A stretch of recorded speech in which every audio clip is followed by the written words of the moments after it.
Detail Index BattleAxe V200 Valhalla variant by Beowulf Big Blocks for the book Fire and Ice. So,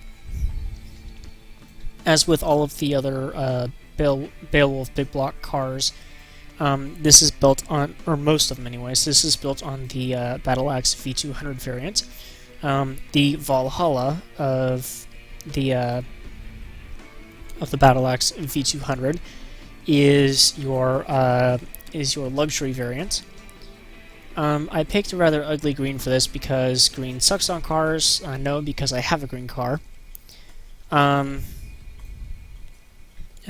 in the other video I didn't do this, but here's your logo. The dragon, which was ultimately Beowulf's undoing in Norse mythology. Beowulf Big Blocks tend to go with your largest, or not your largest, your angriest possible look, so that's what we have here.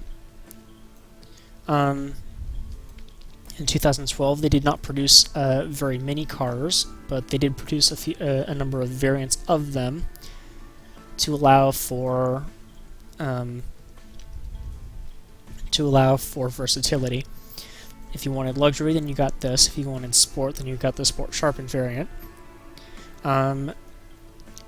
We are going to start by dissecting this. We painted this green, because I was going to say that. The reason I painted this green, because I've used a lot of Warhammer 40k orc logic to color the cars for Beowulf Big Blocks, seeing as how they're sort of a Viking-themed, we don't care, we're going to do whatever the frick we want kind of car company.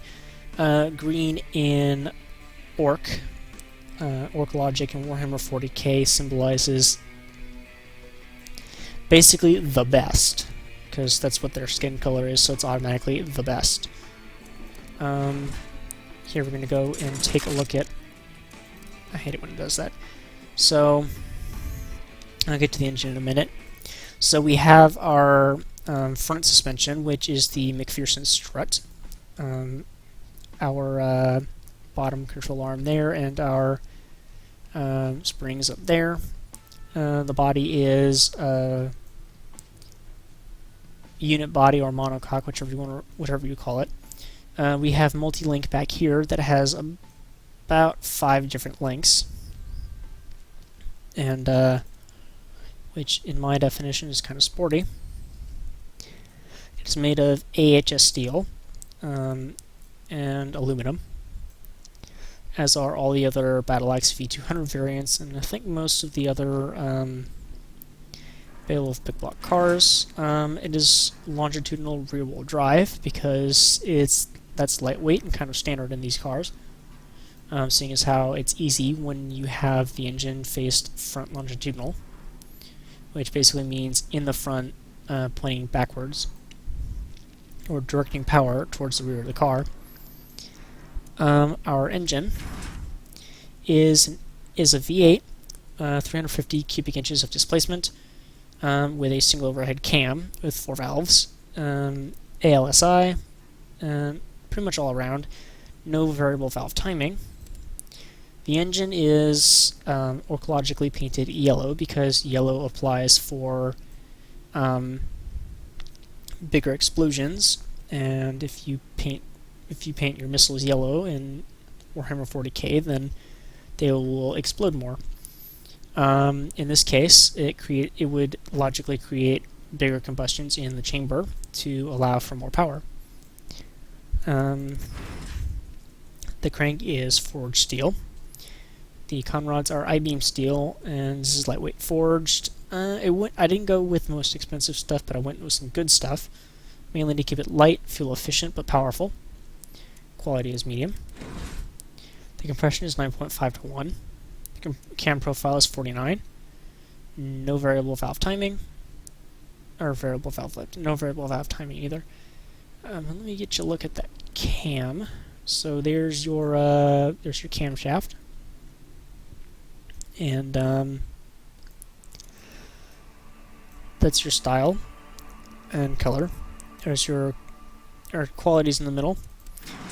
As usual, the 350 throw is naturally aspirated because everything I've built thus far is, well, sort of. Fuel system is injection, multi-port EFI, which allows for some decently complex stuffs as well as being able to be simple at the same time and not terribly expensive.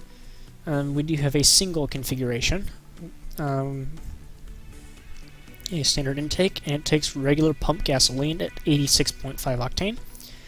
The fuel mixture is extremely low, so this way it makes a little bit more economy. I could raise it. This way would make a lot more power. The ignition timing is 66, which, again, I really can't remember why it's that low, except that lower octane. 6,000 is the RPM limit. Its quality is about plus 10. We have tubular headers, which allows for more airflow. I think this is kind of the lowest I could go. We do have the typical Beowulf Big Blocks dual exhaust. We have no bypass valves. Our exhaust diameter is 2.25 inches. We have a high flow three-way straight through at medium quality. The reason we have our two straight throughs is because they offer high airflow and a little bit of noise reduction, but not a whole lot. As per usual, having to do with the index, I do have to run the engine for every car, regardless of whether it runs the same engine as a car before it or not. So in this case, I will run the engine, and then I'll tell you a little bit more about it. Starts off with a kind of a low purr/growl.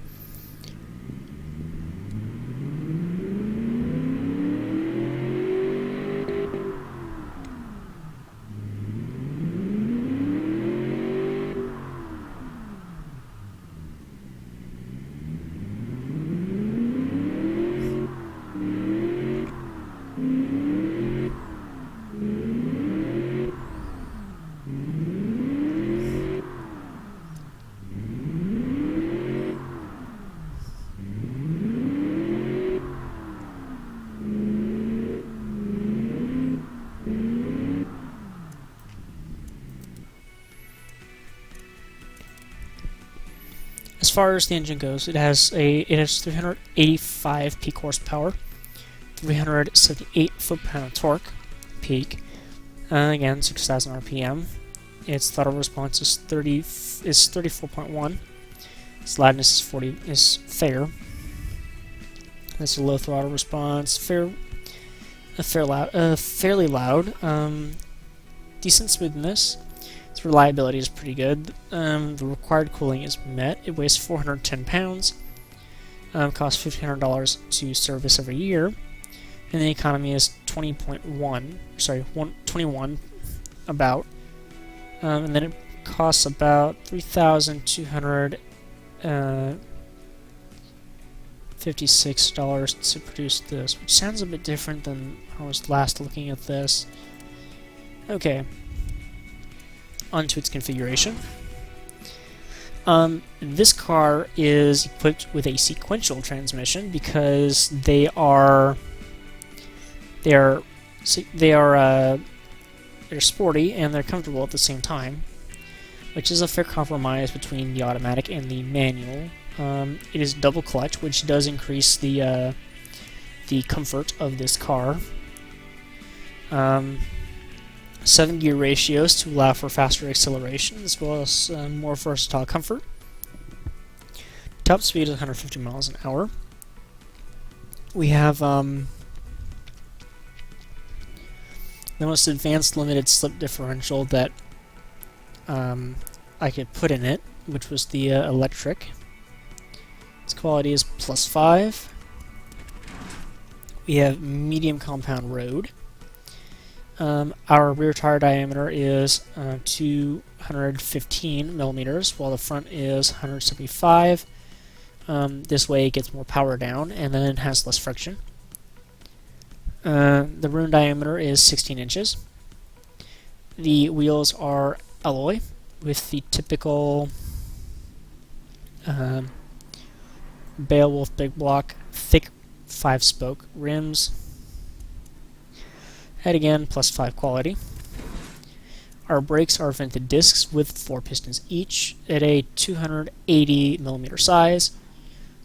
Everything I think is 280mm when it comes to Beowulf Big Blocks, simply because it would technically lower your tooling costs in real life. Again, all the way around, +5 quality. We have our quality maxed out this time, but we have no under tray. Our cooling airflow here is met. Exactly where I wanted it too. It again has 5 seats, the 2 in the front that are bucket seats and the 1 in the back that's a bench seat. Premium interior. The reason it doesn't have luxury is because that would limit the production. Premium infotainment, as well as plenty of other driver assists that, short of launch control, which it doesn't need because it doesn't have enough power, at least in my mind it doesn't.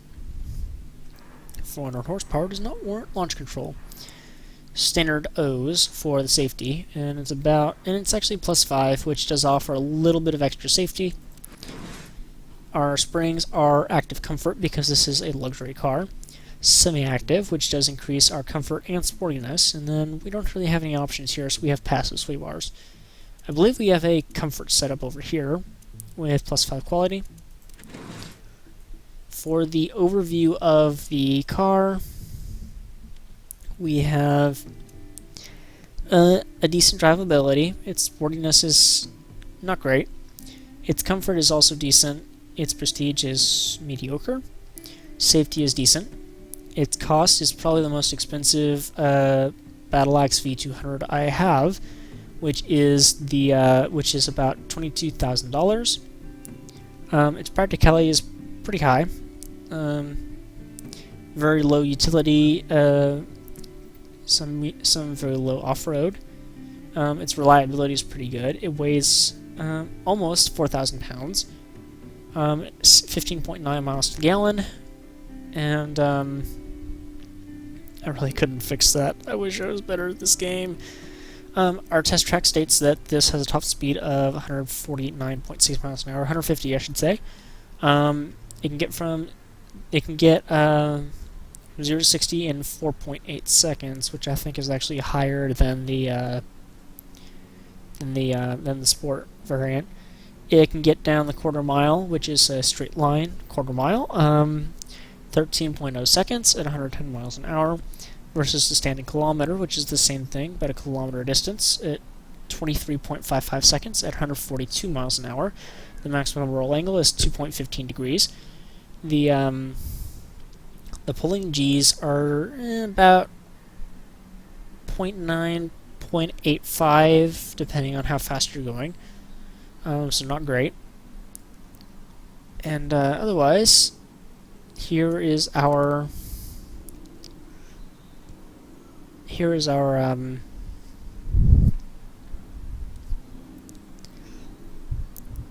let's see if it loads. I'll let you get a feel for how it goes around the track.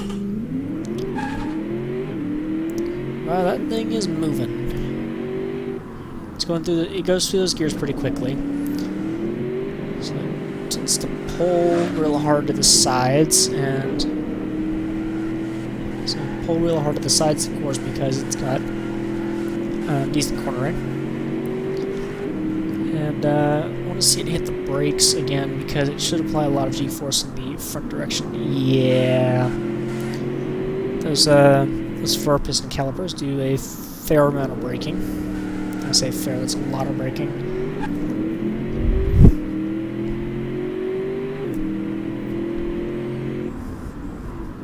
So above 1G when it slams on the brakes. Going around the corner can pull about 1G. And pull back,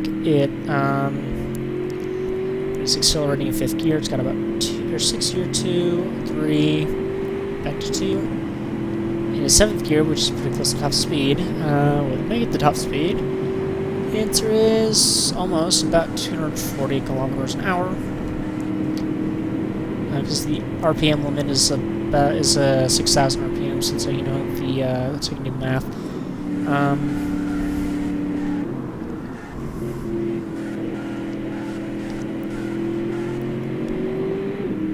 I don't think this has too much trouble getting around the corners, which is not bad. And hard brake. Quite a lot of G's going that direction. I think 1.2 or 1.3.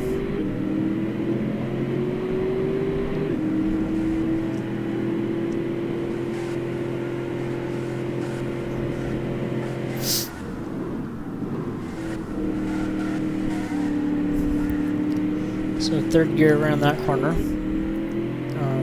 which that's at a 7. Fifth gear, 6, and then around the corner in third, 80 kilometers an hour. There's a tight corner, so let's see how it goes up against that. 40 kilometers an hour around that corner. And then across the finish line. Okay, so this has been the BattleAxe V200 Valhalla variant for Beowulf Big Blocks for the novel Fire and Ice, written by a few friends of mine. I am currently indexing all of the cars because I am building all the cars. I am currently working on more cars at the moment, so look for those. If you enjoyed the video, awesome. If not, then okay.